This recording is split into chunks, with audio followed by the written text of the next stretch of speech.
if I'm talking about the Tennessee Titans, I'm talking about rebuilding. And we talk about rebuilding. Some of these rebuilding jobs happen really fast.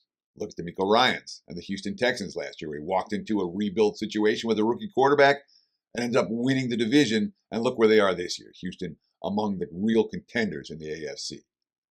The Titans are really hoping for something like that this season. I'm not convinced that's going to be the case. Teddy covers wagertalk.com with a video talking about the Tennessee Titans for 2024 season previews. I'm doing season preview videos for all 32 NFL teams on the Wager Talk YouTube channel. And Tennessee is expected to be a bottom feeder this year.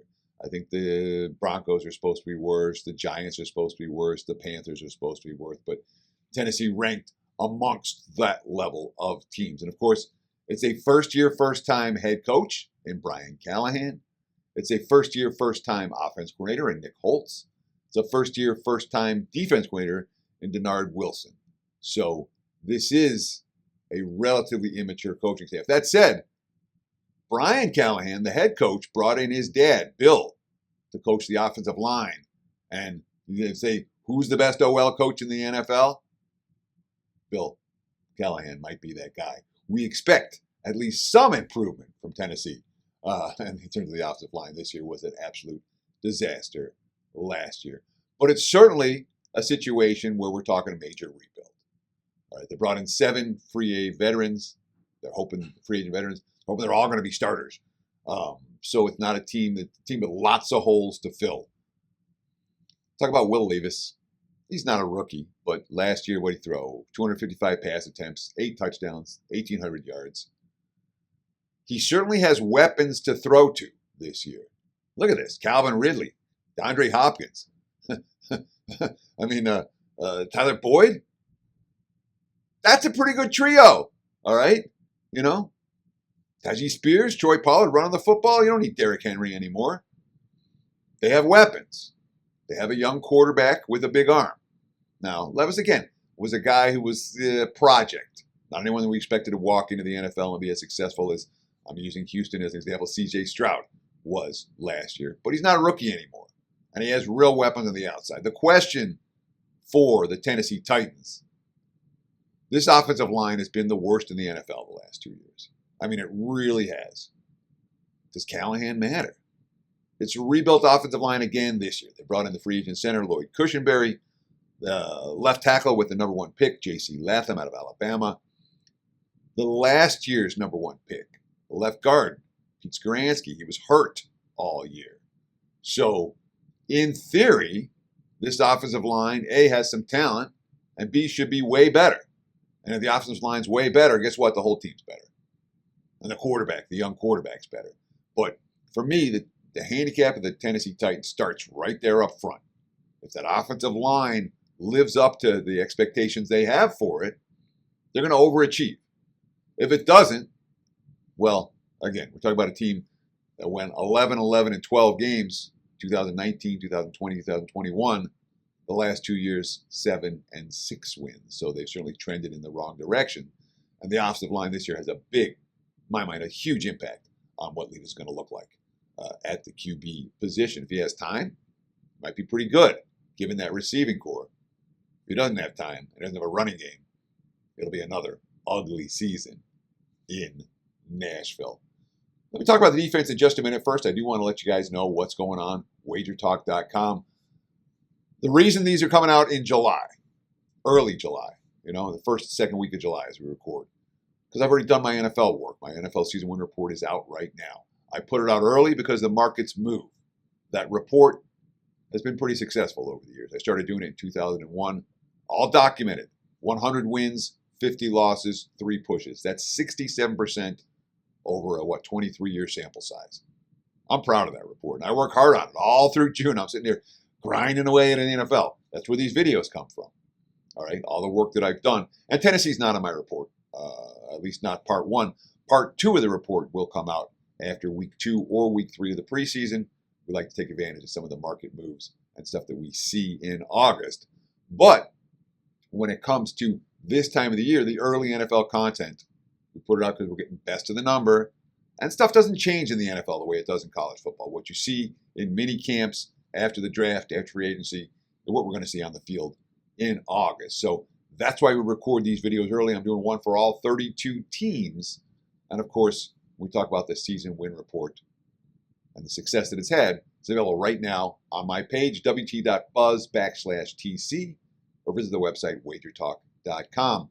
If you use promo code REPORT20, take $20 off the season win report. Easy peasy. All you got to do is report 20 at checkout and give you $20 off that package. Again, 100 wins, 50 losses, 3 pushes, 23-year sample size. Yeah, I'm proud of what I've done. But all that's rearview mirror. Doesn't matter if it doesn't win this year. I expect a winning report again in 2024. 5 selections available right now. wt.buzz/TC. So this defense for Tennessee was pretty awful last year. The worst was creating turnovers. They had only 6 interceptions for this season, only 8 fumble recoveries for this season. When your defense only forces 14 turnovers in 17 games, that's not good. All right. So a lot of makeovers for a team that needed a lot of makeovers. Quarterback makeovers. All right. They traded for L'Jarius Sneed, the free agent signing of Chido Awuzie. They drafted Jarius Brownlee. Roger McCreary is back as a nickel. So lots of new starters in the secondary. The pass rush was pretty awful last year. Number 2 pick this year's a no tackle, Devondre Sweat out of Texas. He can put some pressure on the line of scrimmage. Defensive tackle Jeffrey Simmons was a Pro Bowler last year on a bad defense. But the pass rush is really a concern. Tennessee with a lot of holes to fill this offseason. Pass rush looks to be one that they weren't able to fill particularly well. And what does that mean? That means they got to blitz. What happens when you blitz? You leave your secondary open for big plays. This team might well be an over team, given the state of their receiving corps, if they're chucking the football around downfield. So again, number 31 in takeaways last year. Here's my notes, what I wrote. There's hope here and holes. Lean over before under when it comes to Tennessee's season wins. There's hope. There's holes. This is clearly the weakest team in the AFC South. And if you ask me where Tennessee's going to finish, I'll say last place. We look at their schedule, and again, the league's not doing Tennessee a whole lot of favors. They have a brutal start. They have a very early bye, a week 5 bye, which you don't mind within a fresh coaching staff. And again, when you have an offensive line guru like Callahan, maybe then early bye helps, and maybe this team can overachieve. But man, it's not easy. You look at the roadies at Chicago, at Miami, at Buffalo, at Detroit, at the Chargers. That's their first 5 in the highway. I don't know how many of those are going to win. I'll take the under. The AFC South faces AFC East and NFC North. Again, 2 divisions that are relatively tough. Their 3 extra games are reasonable. The Chargers, the Commanders, and the Bengals. Not a nightmare. And interesting to see Callahan, of course, with the option coordinator in Cincinnati the last 5 years, he'll get to face his old team. So again, scheduling standpoint, it's not easy. And that brutal start really concerns me. Because when you have a bad team and they get off to a bad start, it gets to be, all right, pack it in time by November. Not necessarily pack it in, but we're only playing the youngsters. We're not worried about getting any more wins this year. So we lean Tennessee under. So do the markets. It's not like this team's getting a whole lot of market support. And yet, I keep saying I kind of like them. I leave over before under, lean under before over. Clearly, I'm all over the map with Tennessee. On a week-in, week-out basis, I think we may be able to cash over bets with the Titans, given the state that they've got some playmakers on the opposite side of the football. And on the defensive side of the ball, there's a lot of holes. But again, when your power rating teams come into the season, Tennessee, they're a bottom 5 squad. And those aren't necessarily the type of teams you're going to make a whole lot of money with. Thank you so much for watching. Appreciate. Click that like if you like the free content that wagertalk.com is giving you. Be sure to click the next video on the screen. We're doing NFL team previews for all 32 squads. We're doing them early here in July so you guys can get the best of the number.